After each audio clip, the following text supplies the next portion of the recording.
So the continuation of the sub install. Sub is installed. I've got the cover off of it, the protective cover off of it right now, tucked up in there nice and neat. Okay, still have my pod out for a reason. I'll explain in a second.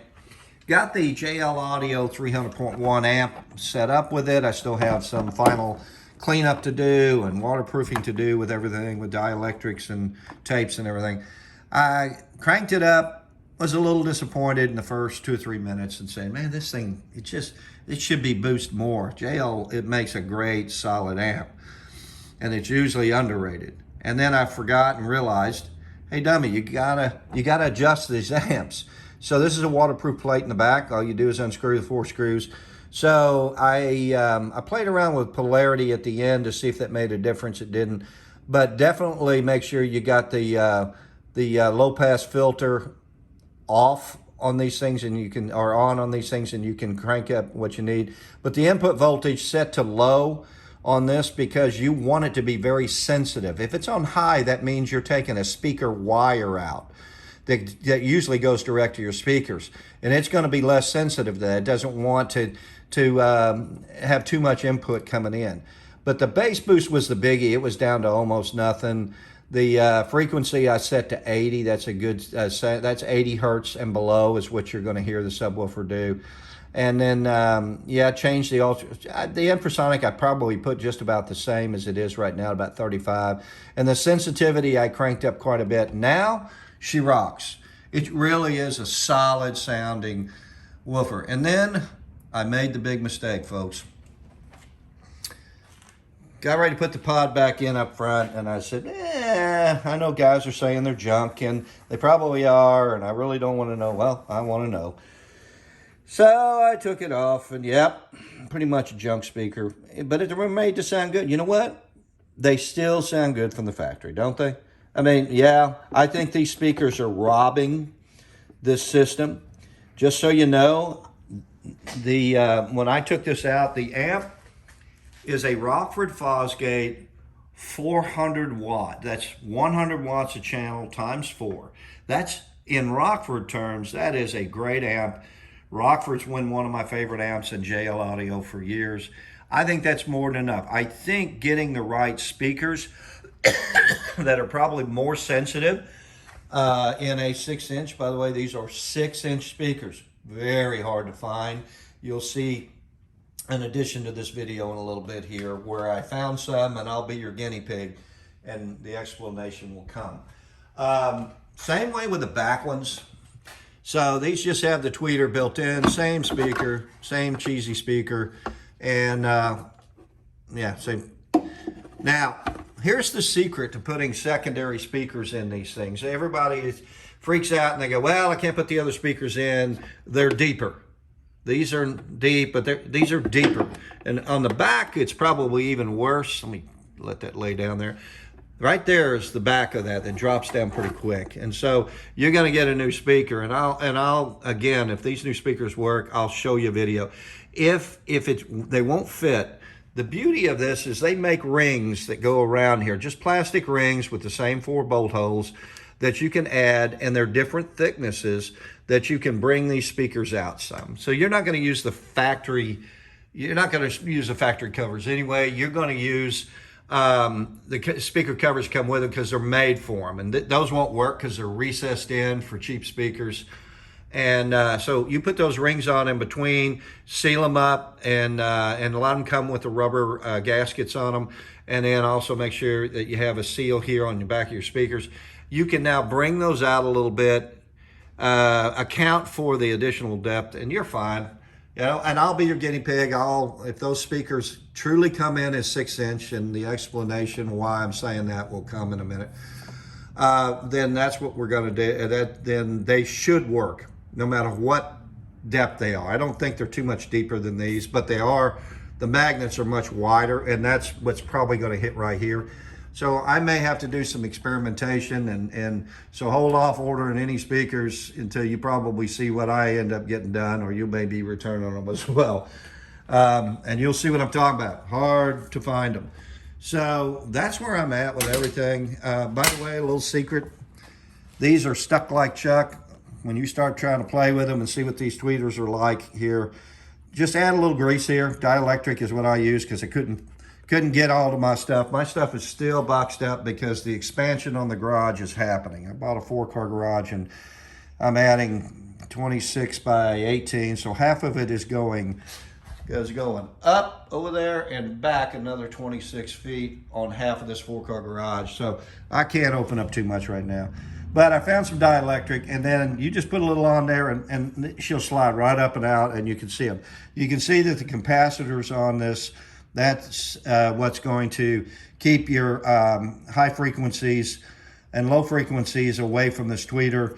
If we get lucky and the tweeters, somehow we can make some tweeters work, here's where you'll want to connect in with waterproof connectors, shrink connectors, so that you still can use the factory connector in case you ever have to take this off. It's going to be a whole lot easier just to unattach this, slide it off afterward, you know how it is, and slide it up, get to the bolts, whatever.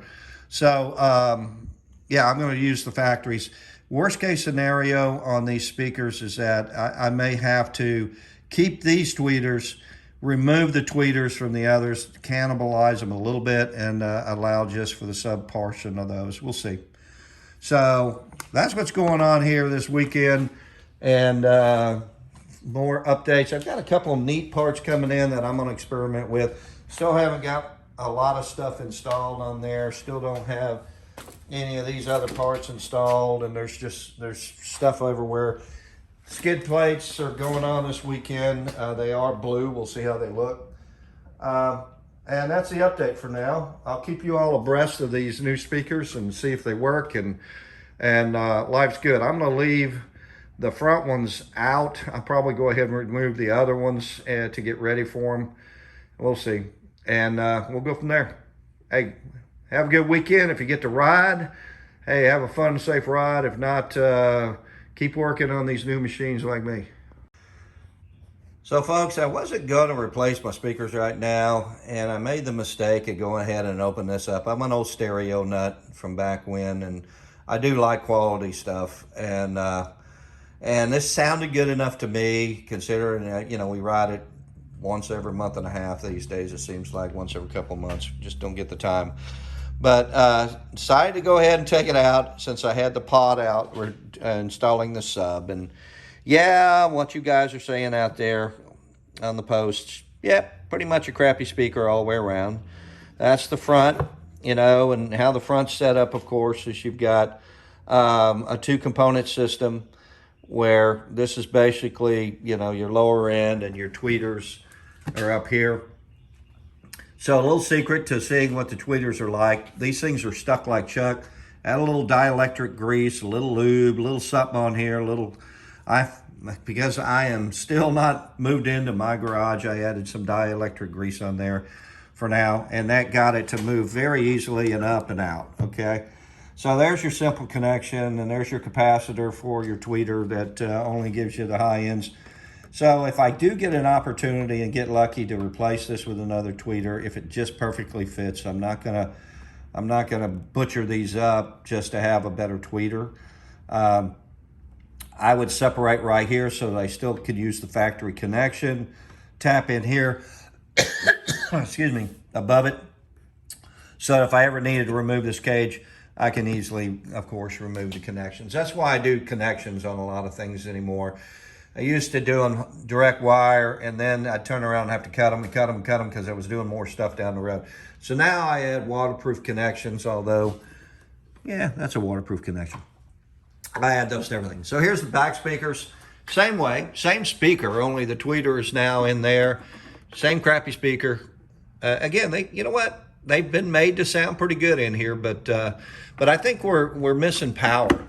So the amp that comes with this thing is and you can't see it back there, I've already had it out, but that is a Fosgate 400 watt, 100 times 4. So that amp has got plenty to push these speakers for the average Joe, all right? Hey, listen, average Joe, that's fine for us. Fair warning, I can't hear anymore. I wear hearing aids now. My life sucks. Trust me when I say it. And this was from too much loud music when I was younger and a couple other things because I loved my music and I loved it loud. Let me tell you, folks, wear hearing plugs. Crank this stuff. Yeah, you can crank it up around you, but put something to protect your ears. Trust me, life is different for me right now, and it's really difficult. I can still hear, but I can't hear most things being said. And protect your ears. Hey, I don't want to get off too much. That's all I'm going to say about that. But trust me when I say you'll thank me later. And those of you who don't, you'll understand what I'm talking about. So anyway, that's what we're doing there. I put the JL Audio amp in. Got everything up with the Pope Momo sub, and she sounded good, but gosh, there wasn't much to her. And I thought, man, did I make a mistake? That's a 300.1. And then I forgot and realized, hey, dummy, go in there. This is a waterproof plate. Let's adjust this amp accordingly. It comes factory set, just about down to nothing on every single thing. So I adjusted the polarity, checked that out, and I adjusted the input voltage to low input voltage so it would go ahead and be very sensitive to it. Did the bass boost, which changed everything. Got my filter set on about 80. That's, 80 hertz and below is what the sub is going to crank out. Sensitivity I changed to, and the infrasonic filter, I think I'm probably about positioned where they've got it. And that made all the difference in the world. This thing cranks now. Its sub sounds great for me. Again, I can't go to extremes anymore. But this sub will now crank, and I'm gonna go ahead and tidy these up and make them watertight and all my connections tidied up and taped up. I'm waiting to do that until I put some of the other things on this ride electrically, and then finally figure out where I'm truly gonna mount this thing in there.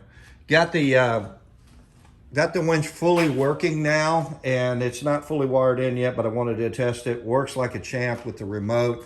I love these wireless remotes. This thing is awesome. It really works great, and it has a mounting plate so you can mount it in there somewhere and then pop it out when you need it. What else? So still have a lot going on electronically in here. Still haven't touched a lot of that stuff over there. And yeah, still a lot to go, and I'll keep you all abreast of it. What you'll see attached to this, because this is a retake in here, this stupid phone, even though it was sideways, did it up and down. And you'll see that I found some 6-inch speakers. These very difficult to find speakers. And I'm hoping they're 6-inch from Kicker. I'll let the rest of the video speak for it, and I'll be your guinea pig here, hoping I can send them back if they are not correctly 6 inches. None of the literature really says they're 6. No specs to be found. They're OEMs, but what's cool about them is they do have the built-in LEDs, so I can crank out the blue to match everything, or I can crank them red to get an accent with all the blues going on in there. We'll see. Anyway, thanks for watching. I hope this is helpful to you guys. I'll keep you abreast of speakers when they come in, and we'll go from there.